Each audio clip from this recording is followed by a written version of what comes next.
Hello everyone, Namaskar. Welcome to the 10th episode of Season 3 of Money and Prosperity. I'm Ashok Vyas, Program Director with ITV Gold and founder of Insight for Creativity. Today, we will continue our discussion with Paresh ji about factors that prevent people from being financially secure for retirement. Paresh Shah, as you know, is the CEO of Paresh Shah Financial Services. He is a certified financial planner and wealth strategist. He has served for last 21 years and has helped individuals and businesses co-create innovative financial strategies. He is a licensed CPE presenter. He has educated CPAs as they guide their clients on investments, life, disability and long-term care insurance. Paresh ji specializes in pension and profit sharing plans, asset protection, estate planning and business succession planning. Paresh ji graduated as a chemical engineer honors graduate from the prestigious Indian Institute of Technology at Kharagpur, India. He is a 2016 honoree for Long Island Business News Leaders in Diversity Awards. He resides in the town of Hicksville in Long Island and he has his wife Shimul and their son Shamik living with him. And I have the pleasure of welcoming Paresh ji to Money and Prosperity again today. Namaskar. Thank you. Thank you, Ashok ji, for the warm welcome. And how are you, sir? I'm doing very well. Thank you. Paresh ji, you share some stimulating thoughts and certain data that we know, yet we do not pay attention on them the way you do. So last time you were talking about retirees and the problem or potential problem which is related to longevity, inflation, etc. So, and I also remember this statistics was new for me that there are over 60,000 Americans who have crossed 100. So 100 to not out is not the only one movie. There are many 100 plus not outs here in America. So now talk to us a little bit more about this whole scenario from the point of view of retirement planning. Ashok ji, the challenge has become that, as we spoke last time, that life after retirement, which was previously about 10 years, has now become 30 to 35 years. And therefore, the pool of money that a person saves has to last to give them income, not just 10 years, but almost 30 to 35 years. This has caused the problem with this is that there are so many factors which otherwise may not have affected planning, like we talked about inflation last time, and how inflation over a 10-year period only affects that the amount of income you need goes up only by about 35%. That means 1/3. You need 100,000, you need 130,000, 135,000. But when you're talking about 35 years, that 100,000 need at the end of it, you need 300,000 because of the compounding effect of that 3% every year. And so the longevity, which is a boon, a science has given us longer life, causes these types of stress on any financial plan. And therefore we say that longevity compounds the effect of any such problems, you know. Let's learn a little bit more about it from you, Paresh, in terms of the other factors that you have in mind and how longevity compounds the challenges. Yeah. So let's just take an easy example, and this is I'm taking round numbers deliberately just so that we can have a conversation that can be easily understood. You know, person retires in the year 2000. He's going to get social security income. He may be getting a pension. After all is said and done, he feels that he needs $50,000 more of income from the pool of money that he saved. Now, let's say that pool of money is $1 million. If he put that money into the bank would give him 5% interest on it at that time. So $1 million would produce $50,000 every year. He would keep taking out the 50,000. His million is secure and he can continue to get that money. Now, let's say he put it in a 5-year CD, like you know that there is 5 years of lock-in. 2005, he renews that CD for another 5 years. He's comfortable. Inflation has gone up a little bit, but yet he keeps himself in check, so he's fine. Come 2010, that CD is up for renewal now. And at renewal, in 2010, if you remember, the interest rate on 5-year CD was only 1%. So now instead of a $50,000 income, he's getting only a $10,000 income. So that 10,000 is insufficient, so he has to draw into capital. Now, when he has to draw into capital, that normally causes stress in any senior's mind. So as you can see from this example, if we go back to, let's say, to the 65 or 70, when a person lived for 10 or 15 years after retirement, you see that the chance of this type of problem happening is not much.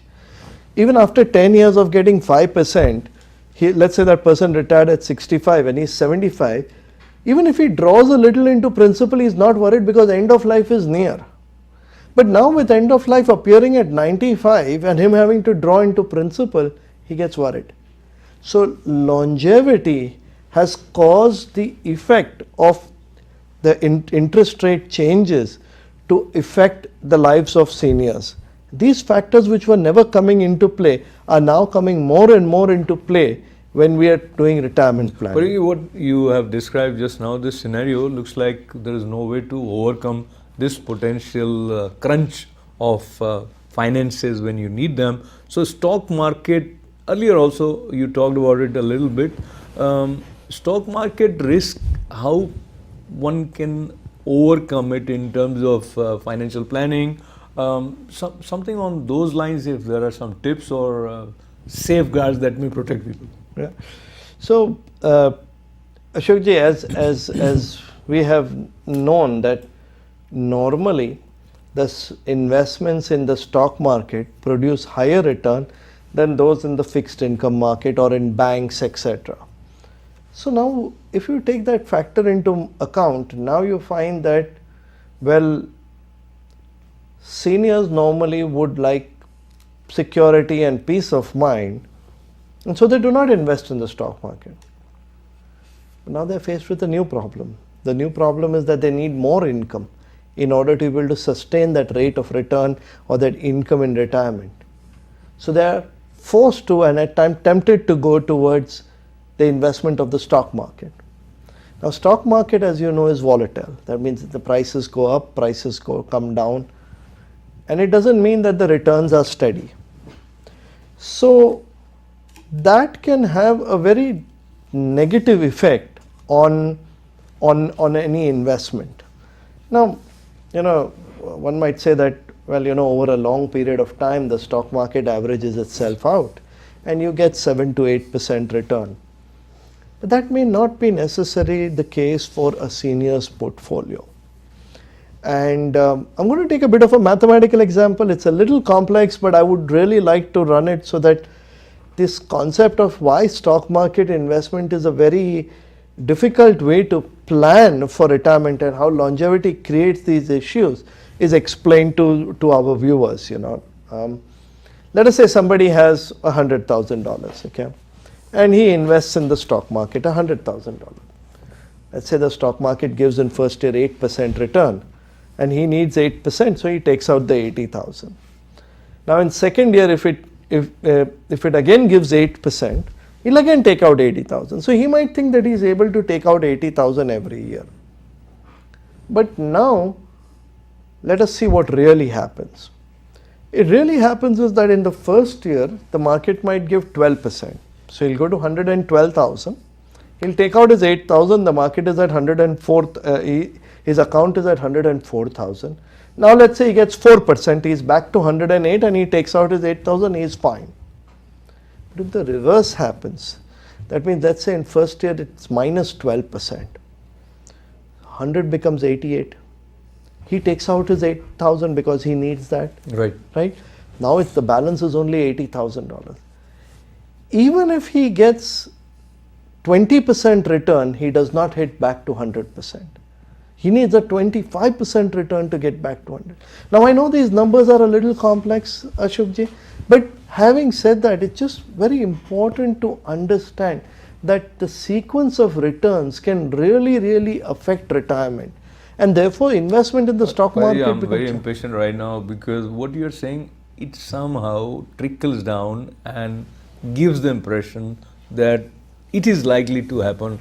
It would surely happen is not necessary, but if this happens, and as you using 20%, 25%, what you have given is a scenario where one can clearly imagine that what you need, you don't have it. Basically, Exactly. that is the Exactly. thing. So That how is to address this? Yes. So let us.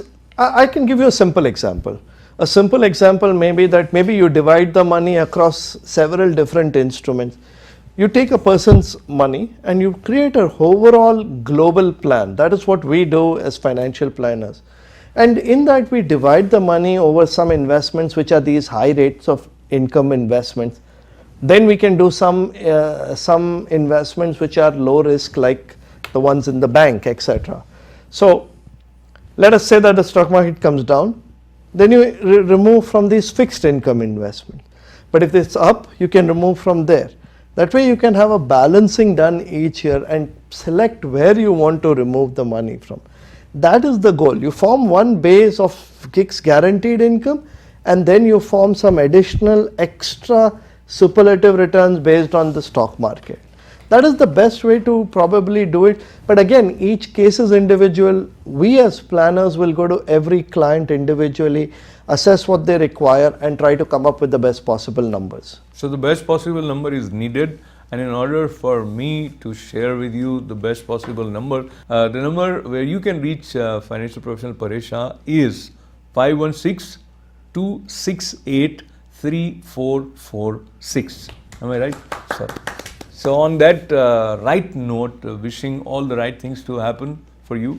Thank you very much, Paresh, for joining us. Thank you, Ashok ji. Really appreciate all the questions and the show and being on the show. So we look forward to sitting with you again in the next episode of Money and Prosperity. Till then.